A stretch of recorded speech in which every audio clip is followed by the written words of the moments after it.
Olá, seja muito bem-vindo ao nosso canal. Que a graça e a paz de Jesus esteja com cada um que vai acompanhar esse nosso estudo, dando continuidade ao tema da vara e a disciplina.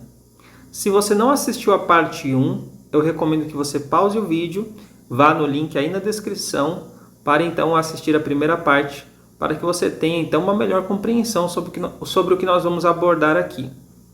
Bem, dadas as considerações daquilo que nós já estudamos, daquilo que nós vimos no vídeo passado, chegamos à seguinte conclusão. Para compreendermos esse assunto de forma mais profunda, precisamos estabelecer alguns princípios e fundamentos. Deus estabeleceu a instituição dos pais como uma de suas autoridades aqui na Terra, com o direito de governar os filhos. Através dessa posição, cada filho deve receber proteção, direção e instrução. A autoridade dada por Deus concede aos pais o direito de colocar a sua vontade acima da vontade dos seus filhos. Os pais também possuem a autoridade e o direito de ministrar a justiça, punir por desobediência ou recompensar por conformidade às suas ordens. Colossenses capítulo 3, o verso 20, nos diz assim: Vós, filhos, obedecei em tudo a vossos pais. Veja, pais, Deus deu a vocês a autorização de criar as leis da sua casa. A sua palavra deve ser lei, ela é lei. Se o seu filho não obedece à sua palavra, ele está quebrando a lei. Percebeu aqui a semelhança que existe entre a relação que há entre nós e Deus? Não é à toa que Deus se diz o nosso Pai e nos chama de filhos. O Senhor Deus responsabiliza as ações praticadas pelos filhos enquanto eles estiverem sob nosso controle. Os pais, eles são responsáveis pela obediência dos filhos. A autoridade dos pais é mais extensa do que qualquer outra instituição. O limite dessa autoridade é estabelecida pelo próprio Deus nas leis de incesto, danos e homicídio. E os pais são responsáveis diante de Deus pelo mau uso de sua autoridade. Não existe na Bíblia uma lista de direitos da criança. O direito dado por Deus à criança é de ser educada por seus pais, sem a intervenção de outra instituição. Deus honra a autoridade dos pais de uma maneira tão grande que ele instituiu leis para proteger essa autoridade de rebeliões internas. Veja, por exemplo, o que diz Mateus capítulo 15, o versículo 4. Porque Deus ordenou dizendo: honra a teu pai e a tua mãe, e quem maldisser ao pai ou à mãe, certamente morrerá. Êxodo 22:17 diz: quem amaldiçoar a seu pai ou a sua mãe, certamente será morto. Êxodo 21:15 o que ferir a seu pai ou a sua mãe, certamente será morto. Temos ainda Deuteronômio 27:16 que diz: maldito aquele que desprezar a seu pai ou a sua mãe. Você percebe como existe da parte de Deus um cuidado em proteger a autoridade dos pais? Provérbios capítulo 30:17 diz: os olhos que zombam do pai ou desprezam a obediência à mãe, corvos do ribeiro os arrancarão, e os filhotes da águia os comerão. Através desses versos vemos alguns pontos importantes. A autoridade do pai e da mãe em relação aos filhos é igual. Segundo ponto, aos filhos rebeldes que agissem abertamente com desrespeito, batendo, blasfemando contra seus pais, era administrada a pena de morte. Naturalmente, os pais não tinham o direito de tirar a vida de seus próprios filhos. Somente a instituição do governo tinha poder para isso. Entretanto, os pais eram chamados para testificar contra aquele filho rebelde. Veja aqui em Deuteronômio, capítulo 21, versos 18 até o 21. Quando alguém tiver um filho obstinado e rebelde, que não obedecer à voz de seu pai e à voz de sua mãe, e castigando-o lhes não der ouvidos, então seu pai e sua mãe pegarão nele e o levarão aos anciãos da sua cidade e à porta do seu lugar. E continua dizendo: e dirão aos anciãos da cidade: este nosso filho é rebelde e obstinado, não dá ouvidos à nossa voz. É um comilão e um beberrão. Então todos os homens da sua cidade o apedrejarão até que morra. E tirarás o mal do meio de ti, e todo o Israel ouvirá e temerá. Vemos então que Deus leva muito a sério a questão da obediência dos filhos. Essas leis foram dadas a Israel e, dentro daquele contexto, Deus considerou que essas leis eram pertinentes à situação daquele povo. E apesar de hoje essas leis não estarem mais em vigor, o princípio de que Deus não tolera o desrespeito ou a desobediência dos filhos ainda se aplica. E ainda que pareça drástico que Deus tenha instituído a pena de morte para os filhos desobedientes, isso era para proteção em benefício da própria nação de Israel. Se uma criança foi criada desrespeitando, desobedecendo aos seus pais, quando ela se tornasse adulta, ela certamente seria desobediente às leis nacionais e às leis de Deus.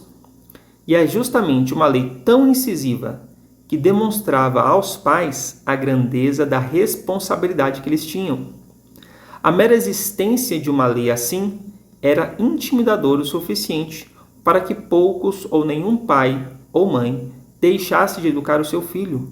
Da mesma forma, ao estarem os filhos cientes da penalidade da lei, garantia que poucos ou nenhum filho seria abertamente rebelde contra os seus pais. Agora entenda nesse contexto das leis de Israel a afirmação de Provérbios capítulo 23, o verso 14, que nós lemos no estudo passado. Tu a fustigarás, bater, golpear, com a vara, e livrarás a sua alma do inferno. A palavra alma na Bíblia, na verdade, diz respeito à pessoa. E a palavra inferno significa simplesmente sepultura, a cova, local onde se coloca o morto. Ou seja, o uso da vara preservará a vida da criança, livrando ela da pena de morte, uma morte prematura. Antes corrigir o filho com a vara, se necessário fosse, do que ter que, no futuro, testificar contra o próprio filho para que ele fosse condenado pela lei e sofresse a pena de morte por rebeldia. Aplicando tal princípio para os nossos dias, se tal lei alertava os pais para que tivessem mais zelo pela sua responsabilidade de educar seus filhos, não teríamos nós que ter o mesmo ou até maior zelo pela educação de nossos filhos, sabendo que o destino dos desobedientes é a morte eterna? Os pais precisam compreender de uma vez por todas que Deus os colocou para os filhos como representantes de sua pessoa aqui na terra. A criança aprende a obedecer aos pais como uma preparação para obedecer a Deus. A maneira pela qual os pais lidam com sua autoridade é a maneira pela qual os filhos vão começar a enxergar a Deus e todas as outras autoridades abaixo de Deus.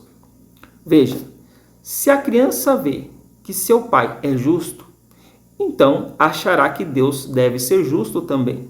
Se os pais punem por más ações, então Deus também fará o mesmo.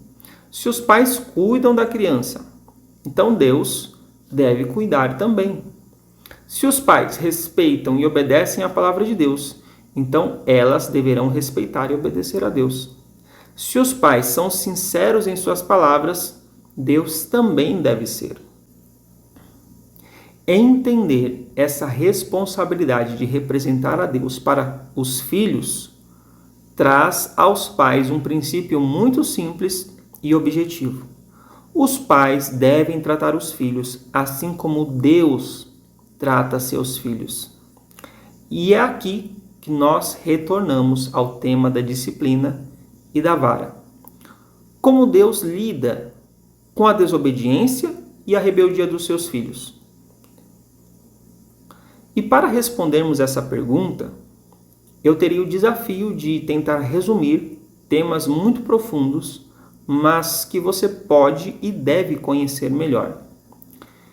E uma recomendação que eu lhe faço para remir o seu tempo com pesquisa é o livro O que a Bíblia diz sobre a educação de filhos. Veja, pontos importantes a considerar aqui. Primeiro, a natureza da criança. Não se engane pelo rostinho lindo e fofo do seu filho.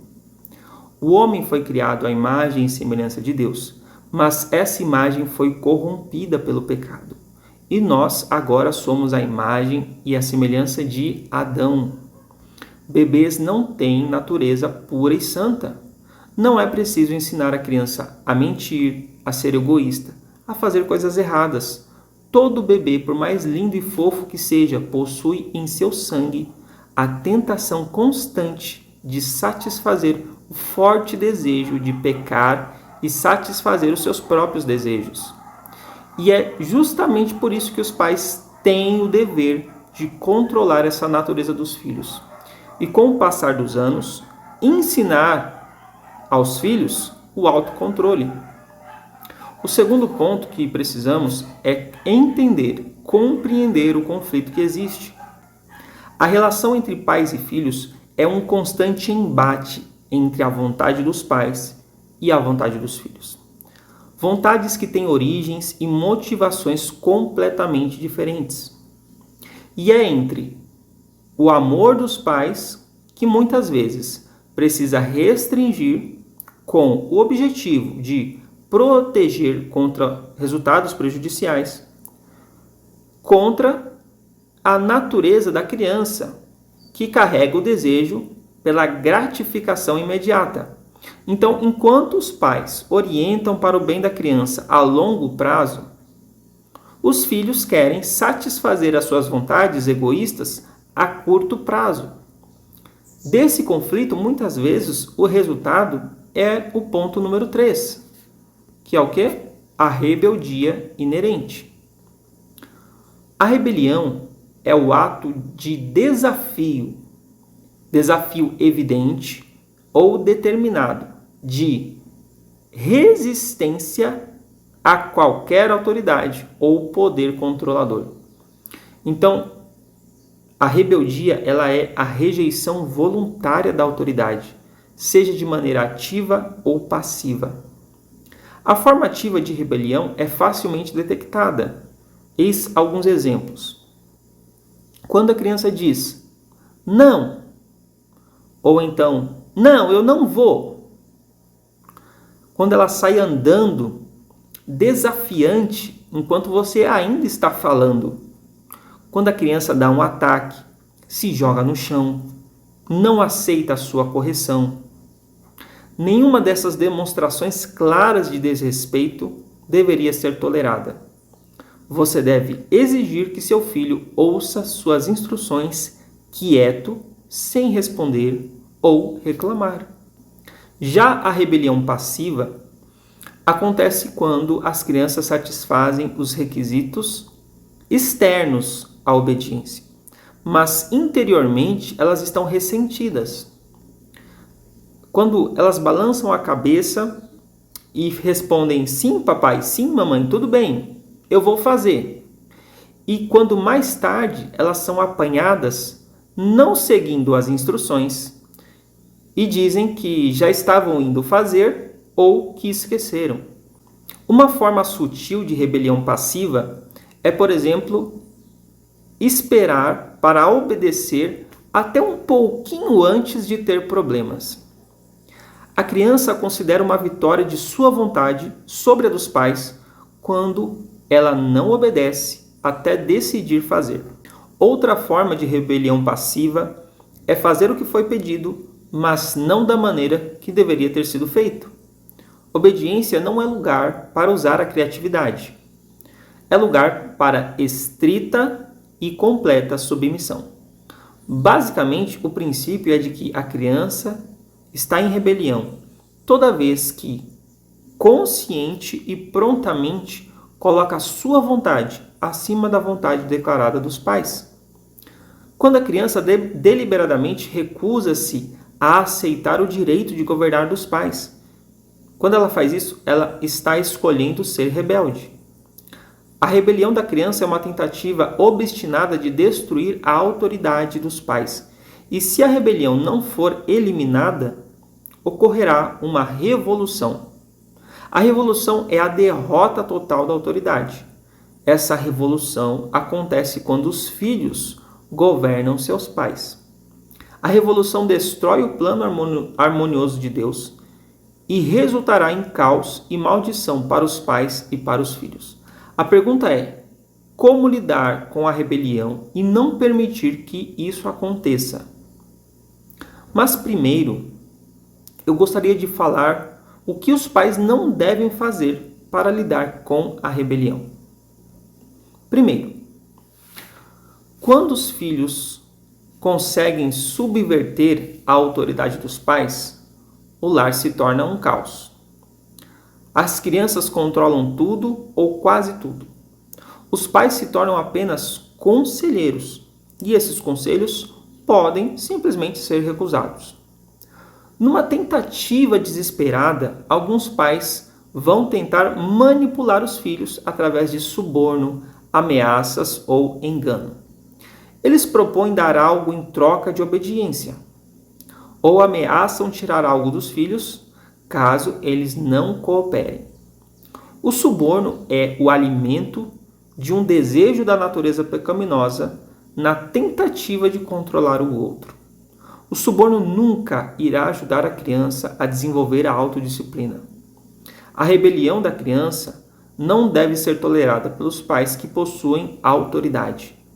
Deus forneceu aos pais o direito e o poder de manter essa posição de autoridade. E isso nos leva ao próximo ponto, que é a correção. Como pai ou mãe, você ocupa posição de autoridade ordenada por Deus. Leia comigo Romanos capítulo 13, o verso 1 em diante. Todos devem sujeitar-se às autoridades governamentais, pois não há autoridade que não venha de Deus. As autoridades que existem foram estabelecidas por Ele. Algumas vezes é necessário que as autoridades usem a força para exercer suas responsabilidades de maneira adequada. Os governos precisam usar a força para proteger os cidadãos, tanto da ameaça da rebelião interna como da rebelião externa. Os pais também precisam usar a força para o exercício correto da autoridade. As ferramentas disponíveis aos pais são a correção para a rebelião e a punição por sua desobediência. É difícil para alguns pais aceitar a necessidade de usar a dor física em seus filhos. Por quê? Porque eles foram bombardeados com informações falsas. Levaram esses pais a se sentirem culpados e a acreditar que é cruel e até satânico corrigir seus filhos fisicamente. Durante milênios, a correção foi o método comum para controlar a rebelião da criança, mesmo em culturas que não foram baseadas na Bíblia. E para descobrir se os resultados dessa nova forma de educação têm sido benéficos, basta uma simples pergunta. De forma geral, os filhos da nossa sociedade, nos dias de hoje, estão moralmente melhores ou piores comparados ao passado? Qual é o resultado quando esses filhos se tornam adultos? Fizeram uma lavagem cerebral nos pais. Conseguiram convencê-los de que o que deveria ser verdadeiramente normal se tornasse anormal. E de que aquilo que deveria ser anormal se tornasse comum e aceitável. Deus considera a correção tão natural que ele a usa para ilustrar a maneira que ele agiria com um filho rebelde. Leia comigo Samuel, capítulo 7, o verso 14. Eu serei o seu pai, e ele será o meu filho. Se ele cometer iniquidade, eu o castigarei com a vara de homens e com as correias dos filhos dos homens. Deus não usaria esse exemplo se não fosse o seu critério. Agora faça um raciocínio lógico comigo, para você compreender de uma vez por todas. Toda autoridade é estabelecida por Deus. Os pais são uma extensão da autoridade de Deus. Autoridade sobre quem? Sobre os filhos. Pergunto, quem deve ser o supremo modelo de conduta de como os pais devem usar essa autoridade e agir para com seus filhos? A resposta é o próprio Deus. Sabe por quê? Porque não existe na Bíblia nenhum outro exemplo melhor do que é ser um pai perfeito. Nenhum outro exemplo de alguém que ame mais do que uma mãe e consiga, na maneira como ele lida com seus filhos, unir a justiça e a misericórdia com propósito salvífico. Estudar o agir de Deus e o seu caráter é estudar como ser uma mãe ou um pai perfeito. Deus é amor. Será que Deus corrige ou castiga os seus filhos? Hebreus capítulo 12, o verso 16 é muito claro. Porque o Senhor corrige o que ama e açoita a qualquer que recebe por filho. A palavra grega usada para açoite, para açoita, é a mesma usada para dizer que Pilatos mandou açoitar Jesus. Todas as vezes que essa palavra apareceu no Novo Testamento, ela foi traduzida como açoite. Apocalipse capítulo 3, o verso 19 diz: Eu repreendo e castigo a todos quantos amo. Sê, pois, zeloso e arrepende-te. Esses textos são claros como água cristalina. A correção é uma expressão do amor de Deus. Quando nos rebelamos contra Deus, quando deixamos de estar em comunhão e harmonia com Ele, o anseio do Senhor é que retornemos para os seus braços. Então Deus nos corrige com esse propósito. Os pais também precisam usar a correção para restaurar a quebra da comunhão da família. A mais frequente demonstração de amor que é possível aos pais darem aos filhos é a correção. E a palavra de Deus complementa afirmando que Provérbios capítulo 13, o verso 24 diz: O que não faz uso da vara odeia seu filho, mas o que o ama desde cedo o castiga. Os pais que se negam a usar a dor física por meio de uma vara são acusados de odiar, o contrário de amar, os seus filhos. A palavra cedo é o mesmo que o irromper de um novo dia, ou seja, os pais que realmente desejam o melhor para os seus filhos vão corrigi-los no alvorecer de sua vida.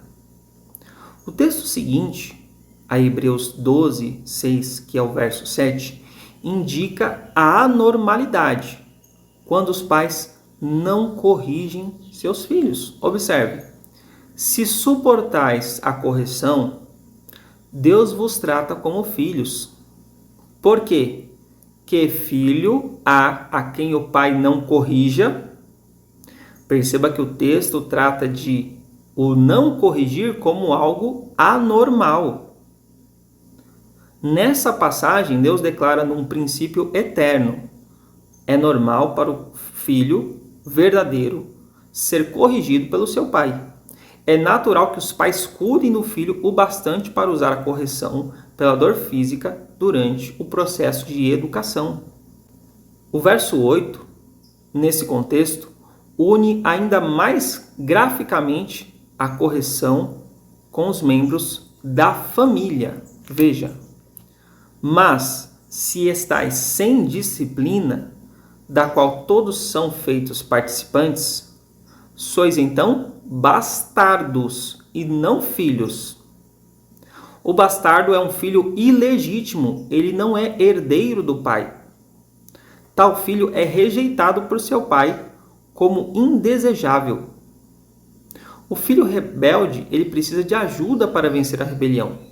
Quando os pais se recusam a dar-lhe o castigo que ele precisa para trazê-lo de volta ao controle, ele se sente alienado da família. A maneira mais efetiva de demonstrar amor ao filho rebelde é corrigi-lo. Assim, os pais demonstram que esse filho ele faz parte da família, eles se importam com ele, ao invés de ignorá-lo como se ele fosse um filho bastardo. Quando uma criança está em rebelião, a dor física é a única pressão que vai induzi-la a aceitar a direção e o controle dos pais. A criança rebelde já escolheu rejeitar a autoridade dos pais. Ela já escolheu governar a si própria de acordo com o que ela quer. Em outras palavras, a única forma de reestabelecer a autoridade dos pais que foi desafiada é usando a força da correção. E também a única maneira de salvar a criança do mal que a domina. A rebelião destrói o plano da harmonia da família ordenado por Deus. A criança não ouvirá aos pais, nem obedecerá, pois a sua autoridade foi rejeitada. O uso apropriado da correção é a única maneira da criança ser reintegrada à comunhão da família, visto que a relação foi desfeita devido à rebelião.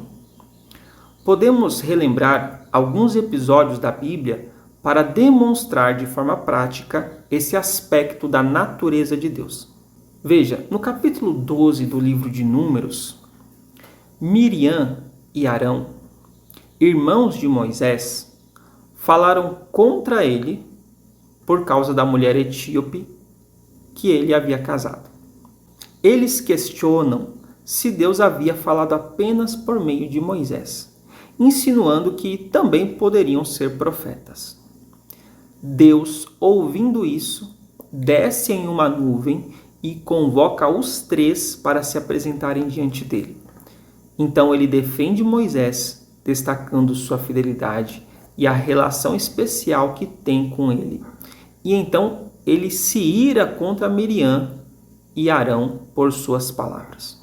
Como consequência, Miriam é punida com lepra e fica isolada fora do acampamento por 7 dias. Agora em Números, capítulo 20, Deus ordena que Moisés bata na rocha para que saia água para o povo beber. Num descuido raro, onde Moisés perde a paciência, ele acaba por bater 2 vezes na rocha, desobedecendo então a ordem divina. E como consequência, a punição de Deus é que Moisés não deveria entrar na terra prometida. Agora em 2 Samuel capítulos 11 e 12, nós lemos a triste história do relato de Davi e Batseba. Davi comete crimes terríveis, assassinato, mentira, adultério. Deus, então, através do profeta Natã, faz com que Davi reconheça o seu pecado e a sua rebelião contra a lei divina. E eis a sentença do pecado de Davi. Leia com atenção o que foi que Deus pronunciou. Assim diz o Senhor: da sua própria casa trarei desgraça sobre você. Tomarei as suas mulheres diante dos seus próprios olhos e as darei a alguém próximo de você, que se deitará com elas em plena luz do dia. Você fez isso às escondidas, mas eu o farei diante de todo Israel em plena luz do dia. E continua dizendo: então Davi disse a Natã: pequei contra o Senhor. Natã respondeu: o Senhor perdoou o seu pecado. Você não morrerá. Entretanto, uma vez que com esse ato insultou o Senhor, o seu filho que acaba de nascer morrerá.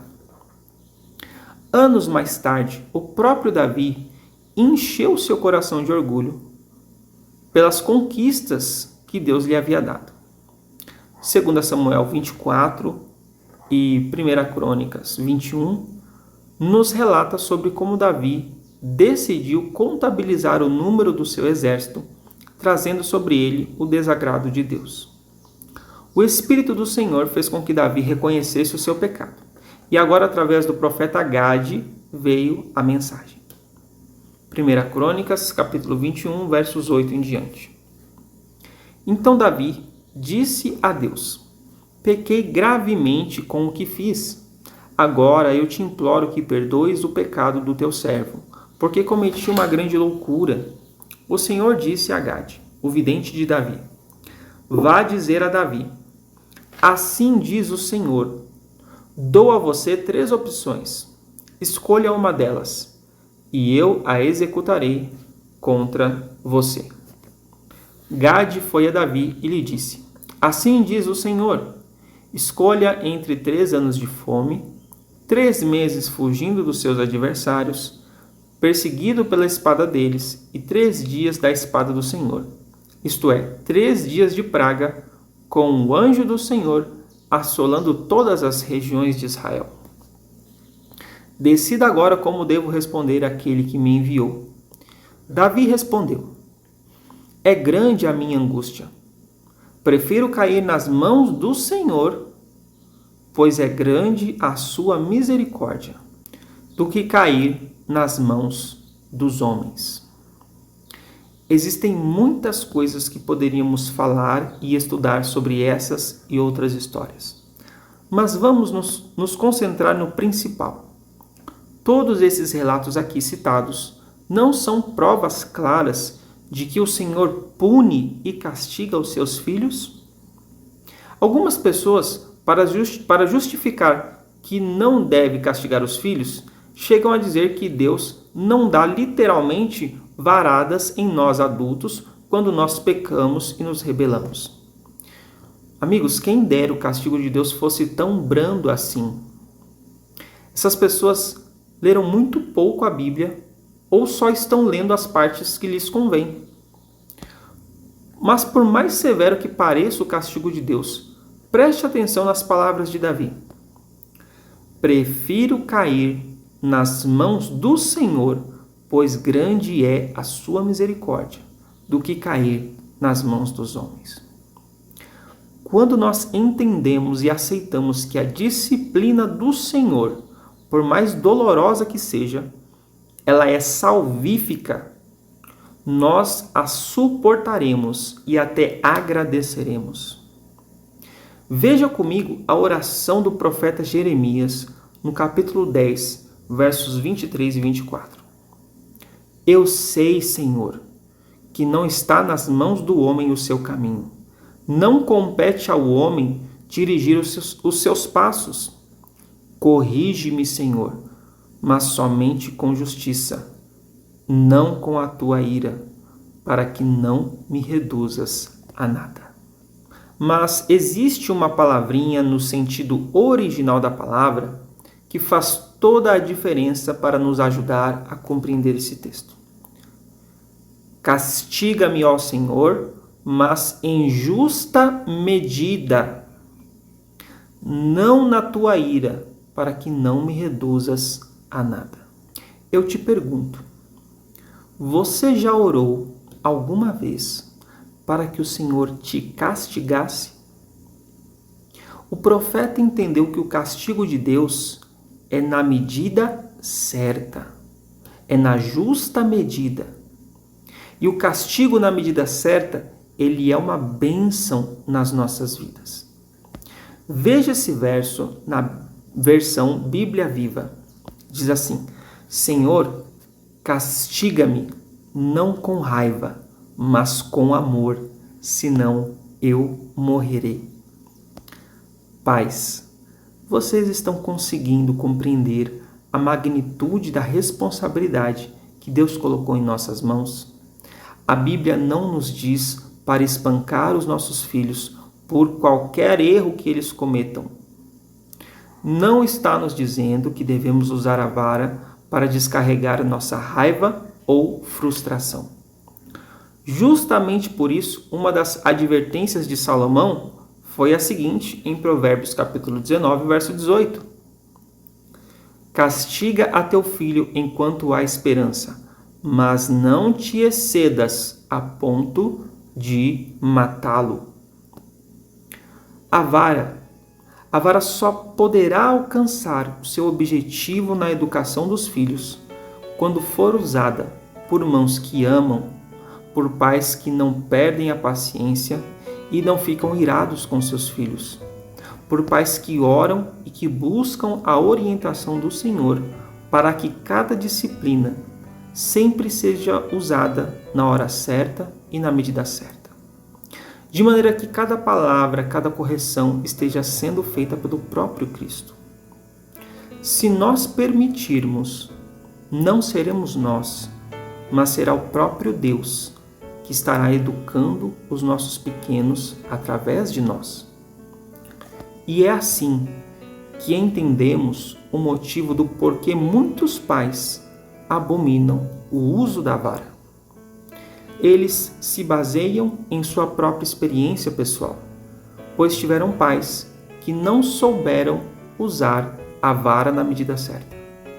Não conseguem enxergar o amor e a misericórdia de Deus em seus juízos, ou não conseguiram compreender como é possível corrigir com amor. Alguns até tentaram, mas falharam na prática e se sentiram culpados. E por isso desistiram.